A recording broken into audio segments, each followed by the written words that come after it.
Folks, I'm sure you've heard the big news by now. Big, bold move from the president on Thursday the 20th there. An executive order straight out of, you could say it's straight out of his campaign promises, really. Targeting the Department of Education. That's right. Aiming to dismantle it, no less. Huge development, for sure. Education, it's so central to everything, right? To our lives, to our society. It is, yeah. And such a personal thing for so many people. It's like, healthcare gets people riled up, stirs emotions. Oh, yeah, you bet. It's bound to be a hot topic, this whole thing. Lots of folks are going to have strong feelings about it, one way or the other. And that's totally understandable. But before we all get swept up in the hype, let's take a deep breath and really look at what we know, what we don't know, what this actually means. That's what we're here for, right? To break it down. We're going to give you the facts as we know them, look at what's actually happening on the ground, and talk about some of the different sides of this pretty complex issue. We want to help you form an informed opinion, one that's based on solid information, not just on, whatever's trending on social media or whatever your Uncle Bob's ranting about on Facebook. Yeah, no knee-jerk reactions here. We're going to try to keep it level-headed and objective, as always. Always. When we talk about education in America, we're talking about history, right? Mm-hmm. This whole debate about federal versus state control, it goes way back. Oh, way back. Way further than a lot of people might realize. You want to talk about a blast from the past. There's actually a Department of Education way back in, believe it or not, 1867. No kidding. Right after the Civil War then. Yep. Right after the Civil War, President Andrew Johnson signed it into being. Of course, it was pretty different from what we have today. Very different goals. More about gathering information, advising, what the Department of Agriculture does for farming. Huh. Interesting. So not like a big regulator right off the bat. No, not at all. In fact, a lot of the folks pushing for it back then, people like Henry Barnard, he was a big name in education, really into the idea of a national system, some standards, some data to work with. He was a key figure in the early days of the National Education Association, the NEA. The NEA, yeah, powerful group. Still are, but back then they were really just getting started. But even then, even with those good intentions, there was pushback. A lot of folks, especially down south, weren't too keen on the federal government poking its nose into their schools. It was Reconstruction era, a lot of distrust of anything coming out of Washington. Yeah, makes sense. They had other things on their minds. And more broadly, there were those who just didn't like the idea of a federal overreach. The whole idea of local control of schools, that was and still is a powerful sentiment for many people. So that first Department of Education, it didn't last long. Just a couple of years later, 1868, it got downgraded, basically, turned into an Office of Education, tucked away inside the Department of the Interior. So a demotion almost. Yeah, you could say that. A sign of the times, really. And that kind of sums up the ongoing struggle. Federal versus state and local control. It's been a back and forth ever since. So this Office of Education, it just bounced around the government then? It did. For decades, it was like a bit of a nomad. It stayed pretty small, though. Not much power, not much money. It moved from the Interior Department over to the Department of Health, Education, and Welfare. They used to call it HUW, and then later DHUW. Every now and then, somebody trying to get it back to cabinet level status, make it a bigger deal, but it never really went anywhere until the late 70s. So that's when the Department of Education, as we know it today, that's when it was born. That's right. 1979, President Jimmy Carter. It was a big deal politically, too. Fulfilling a campaign promise to the NEA, they were a major force behind it. The teachers. Yeah, they saw it as a win, a way to get more resources for schools, more attention to education issues at the national level. It was also seen as a way for Carter to shore up support for his re-election bid. The NEA endorsed him for the first time ever, actually. Wow, so a lot of political maneuvering going on there. But not everyone was on board, right? Wasn't there some opposition even back then? Oh, yeah. Interestingly enough, the American Federation of Teachers, the AFT, another big teachers union, they actually opposed the whole thing. They were worried about too much federal control, too much bureaucracy. They thought it would hurt local schools more than it would help. So even within the education community, there were different opinions on this. Absolutely. And the Republicans, a lot of them weren't too happy about it either. They raised some of the same concerns we're hearing today about the Constitution, whether the federal government even has the right to be involved in education. They argued that it's not mentioned in the Constitution, so it should be left to the states. So that's a pretty fundamental argument, right? Goes to the heart of how we view the role of the federal government. It does. It's really a debate about federalism. How much power should the federal government have? How much should be left to the states? And then you have the proponents of the department. They were saying, well, the Commerce Clause, that gives the federal government the power to regulate things that affect interstate commerce and education. It definitely affects the economy. Yeah, workforce, innovation, all that. Exactly. And then there's the Taxing and Spending Clause, which that lets the government spend money on things that benefit the general welfare. And they were arguing that education, that definitely falls under that category. So some legal back and forth, too, trying to justify it, to find a basis for it. Oh, yeah. Legal scholars, politicians, everyone weighing in. It was a big debate. And in the end, the department was created. It started out with a budget of $14 billion and a staff of 17,000 people. That's a pretty sizable operation right from the get-go. It was a big jump from what that little Office of Education had been doing all those years. Okay, that's a really helpful overview of the history. But let's fast forward now to the present day, to this executive order that's got everyone buzzing. What exactly does it say? What's it telling the government to do? The big headline, the main thrust of it, is that President Trump is directing the Secretary of Education, Linda McMahon, to basically start shutting things down, to take the necessary steps to close the Department of Education, to return control over education to the states, to local communities.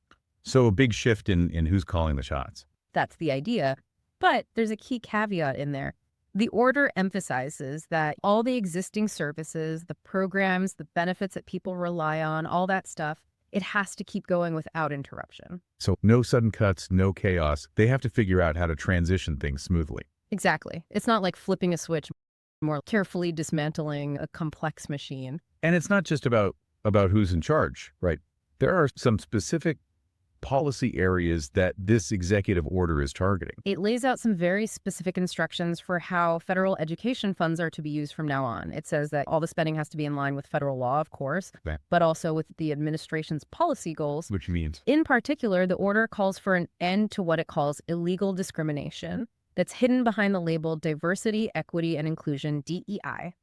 It also takes aim at programs that promote, quote, gender ideology, unquote. So that's a pretty clear signal about the administration's priorities, what they want to see emphasized, what they want to see de-emphasized. And it's likely to be a major point of contention as this all plays out. Right. Now, when this news first broke, a lot of people, a lot of headlines, they made it sound like the department was just going to vanish overnight. Poof, gone. Yeah, I saw some of those. Pretty dramatic. A bit overblown, yeah. The White House has clarified since then that the department isn't going to disappear completely, at least not right away. Some essential functions, things like student loans and Pell Grants, those are going to stay under federal control for now. So a partial shutdown, at least for the time being. That's right. President Trump did say, though, that down the line they might try to get Congress to pass a law to completely get rid of the department. But for now, it's more about shrinking it, shifting responsibilities. Which raises an important question, I think, about executive orders in general. What can a president actually do with an executive order? What are the limits of that power? Especially when we're talking about something as big as dismantling a whole federal department. Right. That's a key point to understand. An executive order, it's basically a directive from the president to the executive branch, to the folks who work in the various departments and agencies. It has the force of law within the executive branch, but, and this is important, it can't override laws that Congress has passed. Oh, you can't just wipe away existing laws. No. And it can't create new laws either, not without Congress getting involved. When it comes to creating or abolishing federal agencies, that's mostly the domain of Congress. This executive order, it's a signal of intent. It sets things in motion. But to really get rid of the Department of Education entirely, that would probably require an act of Congress. Okay, we've got a clearer picture of what the order does, what it doesn't do, the legal side of things. But let's dig into the why now. Why is the administration doing this? What are their main arguments for dismantling the Department of Education? The White House put out a fact sheet along with the executive order, and they say that this move is about turning over education to families instead of bureaucracies. Less government, more parental control, that kind of thing. Exactly. That's the message. They argue that the Department of Education, it's become too big, too bureaucratic, too out of touch with the needs of students and families. And they're pointing to test scores as evidence, right? Saying that the current system isn't working. Yeah, the NAEP, the National Assessment of Educational Progress, those scores came out recently and they weren't great. Something like 70% of 8th graders are below proficient in reading, and even more, like 72% are below proficient in math. The administration is saying, look, these numbers show that the federal government's approach to education, it's just not working. So they're making the case that A more localized approach, giving more power back to states and communities, that'll lead to better outcomes for students. That's the argument. They say that one-size-fits-all solutions from Washington, they just don't work. They believe that local communities are in a better position to understand the needs of their students and to tailor education to those needs. More flexibility, more experimentation, maybe. And then there's the whole issue of government waste and inefficiency.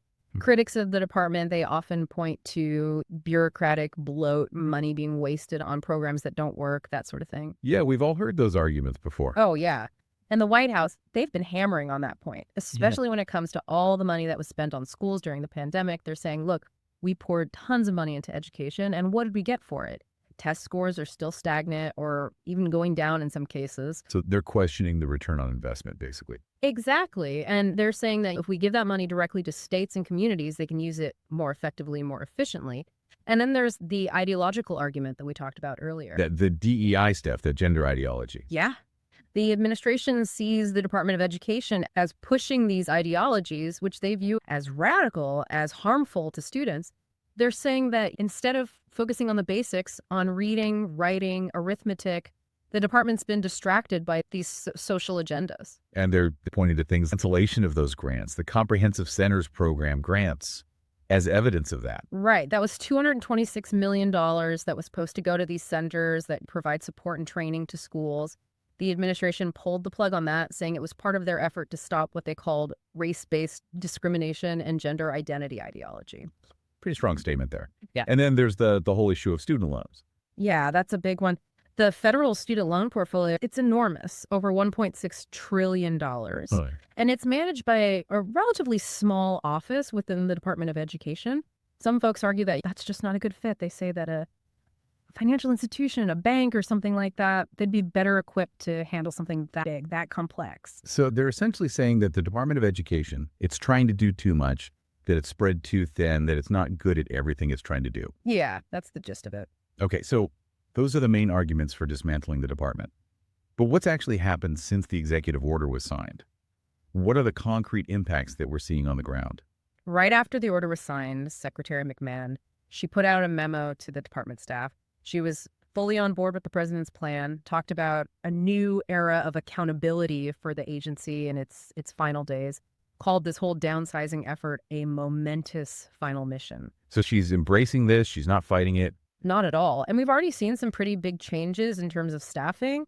Just last week, the department announced that they're going to be cutting their workforce by almost half. Wow, that's a huge reduction. It is. Something like 1,300 employees are going to be affected. They're going to be issuing these reduction in force notices, RIFs, and closing some offices. So those are real people losing their jobs. Yeah, definitely a significant impact. And then there's the NDEI portal. Remember we talked about that earlier? For the website for reporting DEI stuff in schools? Yeah, that went live back in February. It's a clear indication of how the administration is trying to rein in these DEI initiatives in schools. And there were also some actions taken by other government agencies, right? Yeah. Not just the Department of Education itself. That's right. The Department of Government Efficiency, DOGE, they canceled a bunch of research contracts that were related to federal involvement in education. It looks like this effort to scale back the federal role in education, it's going beyond just the Department of Education itself. A broader push, maybe.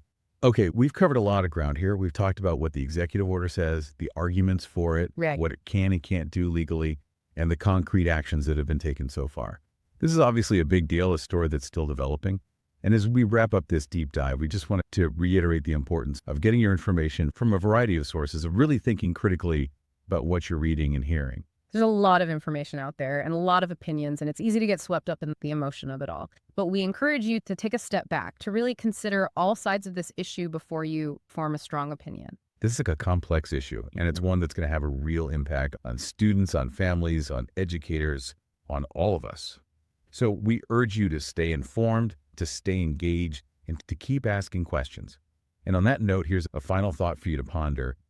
What does this news mean for you? What questions does it raise for you about the future of education in America? What do you think about the balance between federal, state, and local control?